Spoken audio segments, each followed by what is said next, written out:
За 72 км/цагийн хурдтай вагонд сууж явсан зорчигч эсрэг чиглэлд ирж яваа.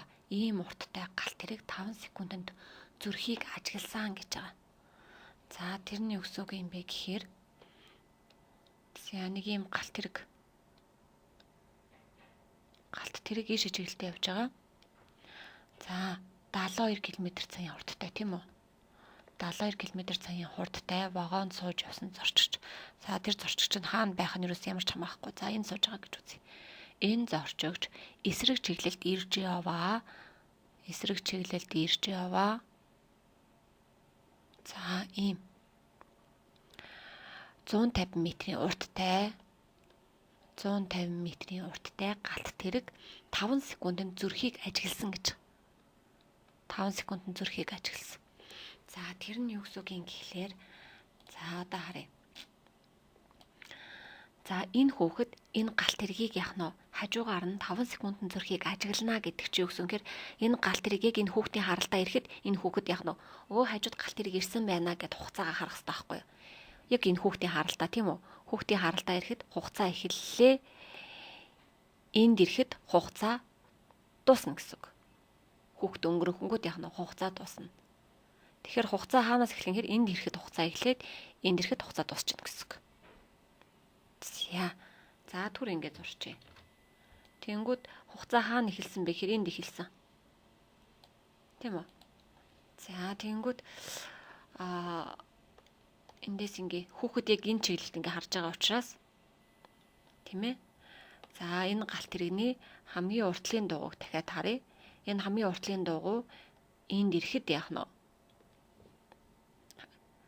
галт тэрэг яг одоо юу гэдэг өөдөөс нь ирж байгаа галт тэрэгний яг хамард нь яах нь хүүхдийн харалтаа ирэхэд хугацаа гэхлүүлээд галт тэрэг яах нь өнгөрөөд хамгийн сүүлийн хэсэг нь яах нь хүүхдийн харалтаа ирэхэд хугацаа дуусах ёстой. Тэгэхээр юу гэсэн үнэхээр дугуй энэ цэгээс энэ цэг дээр ирэхэд яах нь хугацаа дуусаад ийн гэсэн үг тийм ээ. Тэгэхээр эндээс юу гэж хэлэх гээд байна вэ гэхлээр дугуй эндээс энэ хүртэл явж гинэ гэдэг бол ямар замыг туулаад байгаа юм бэ?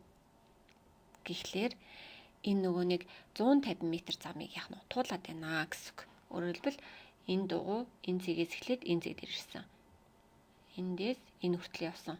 Тэнгүүд зам нь болохоор туулсан зам нь болохоор 150 м. За тэгвэл 150 м замыг 5 секундэд яах нь зөрж өнгөрсөн тий? Хугацаа нь 5 секундэд өнгөрсөн гэдгийг ажигласан. Тэгвэл бид нар хурдыг олж чадна. Хурдыг олохдоо 150 м замыг 5 секундэд өнгөрдөг юм бол 150-ыг 5 хуваагаад өгөхөөр 30 тийм үү? 150 чинь 1 м байсан. Энэний чинь 1 секунд байсан. Тэгвэл метрийг хуваах секунд. Секундэд 30 м-ийн хурдтайгаар зөрж өнгөрсөн гэсэн үг. Ер нь хоёр галт тэрэг. Гэтэл нэг галт тэрэг нь баруун тишээ, нөгөө галт тэрэг нь зүүн тишээ өөдөөсөө явсан. Өөдөөсөө явж байгаа тохиолдолд маш хурдан өнгөрдөг тийм үү? Яагаад маш хурдан өнгөрдөг юм гэхээр хурдууд нь нэмэгддэг учраас маш хурдан өнгөрдөг. Эсрэг чиглэлд явж байгаа ер нь бол бүх хөдөлгөөнүүд яах нь одоо жишээ нь нэг нь ийшээ чиглээд нөгөөх нь тийм үү? Ийшээ чиглэлдэж байгаа. Эсрэг чиглэлд явж л байгаа бол хурднууд нэмэгддэг. Энэ B1, энэ B2 гэж хоёр өөр хурд нэмэгддэг. Хэрвээ ижил чиглэлд явж байгаа тохиолдолд нэг нь ийшээ яваад нөгөөх нь ийшээ явж байгаа тохиолдолд одоо энэ нөгөө нэг өмнөх жишээгээр л хөөцөлдөж байна тийм үү? Хөөцөлдөх хөдөлгөөн.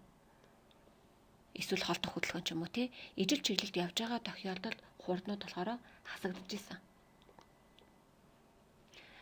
Ижил чиглэлд явж байгаа бол хурд хасагдах юм байна. Эсрэг чиглэлд явж байгаа тохиолдолд хурд нэмэгдэх юм байна.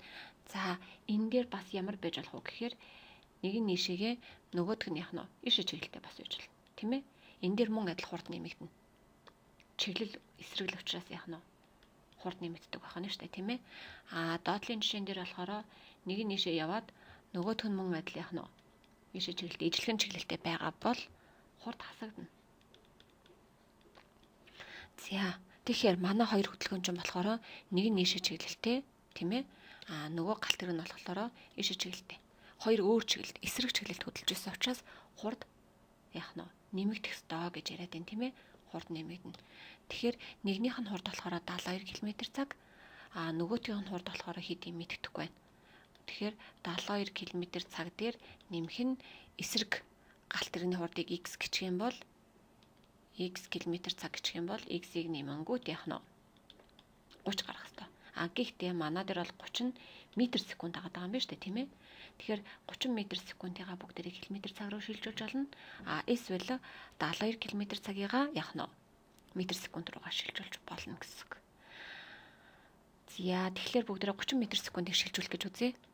За 30 м/сек. 30 м/сек чинь энэ зураас чинь хуваах тэмдэг гэсэн үг тийм ээ. Ингэж өчөж болно. Тэгэхээр 30 м-ийг хуваах нь 1 секунд. Өөрөөр хэлбэл 1 секундэд 30 м замыг явнаа гэсэн үг. Тэгэхээр метрийг километр болгохын тулд 30-ыг яах нь 1000 хуваах хэрэгтэй. 30-ыг 1000 хуваана. 30-ыг 1000 хуваахаар километр болно. Энэ маань километр болчих.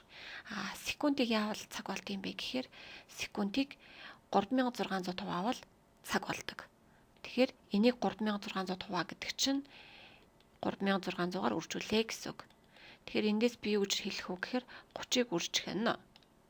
Үндсэндээ 30 гэдэг тоог яач гэж яах вэ гэхээр би сая 3600 үржүүлээд 1000 хуваанаа л гэсэн үг юм байна. Гэтэл 3600 үржүүлээд 1000 хуваа гэдэг чинь 3600-г 1000 хуваах юм бол 3.6 тийм үү? Тэгэхээр 3.6-аар үржүүлээд өгчих юм бол юу байдаг байх нь вэхээр километр цаг болдог байх нь. Тэгэхээр энийг энд үржүүлэхээр 108 км цаг. Тийм ээ? Дахиад хэлье. Метрийг 1000 хуваасан. Тэнгүүд энэ маань километр болчихж байгаа. Метрийг 1000 хуваасан. Энэ километр боллоо. Секундыг 3600 хуваасан. Энэ маань цаг боллоо. Тэгэнгүүт үндсэндээ 30-ыг би 3600 хуваагаад 3600-д үржүүлээд 1000 хуваа гэдэг бол 3.6-д үржүүлэх гэсэн үг юм байна. Тэгвэл 3.6-д үржүүлэхлээр 108 км цаг болох нэ. Тэгвэл эн чинь 108 км цаг юм байна. Тэгвэл 108 км цагаас 72 км цагийг хасаад өглөө 36 км цаг. Энэ бол манай яах нь